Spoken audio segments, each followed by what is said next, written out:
Why do I think Shedeur Sanders fell the way that he did? This is just my honest take on all of it. This is so funny now. Number one is that he didn't participate at all in the combine.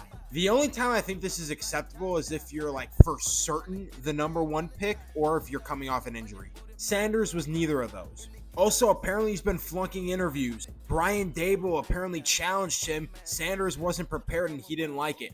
But the biggest reason why, in my opinion, and this might sound really dumb coming from me, but I just don't see the humility being there. Now, there's speculations around Dion coming for somebody's head coaching job if they draft Sanders. I'll make a video about that tomorrow. We see Shedeur making all these like rap songs and like throwing these parties and stuff. NFL teams do not want to see their 21 to 23-year-old draft pick doing stuff like that. They want their young guy to be committed to football and growing into football. And if we're being honest, Shedeur didn't even accomplish much in college. Now, I do think 144 was way too far of a slot for Shedeur, especially when you look at some of the quarterbacks that were taken over him.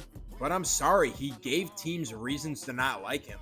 Now, fortunately for Shedeur, he does actually still have a starting opportunity because Cleveland has 5 quarterbacks and none of them are stable.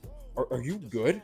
Watson retore his Achilles. He might not play this year. Plus, he's not good and has all the off-field drama. Kenny Pickett was a swap with DTR, so they took a really bad quarterback and got a slightly less bad quarterback. Joe Flacco is 40, and Gabriel and Sanders are rookies. So Shedeur could very well see the field this season, especially because Cleveland won't be a good team. They'd be willing to experiment with quarterback options. So to wrap things up, Shedeur Sanders fell, in my opinion, because teams saw right through that Sanders last name. They watched him solely as a football player and the type of character he is off the field, and NFL teams just did not want anything to do with that.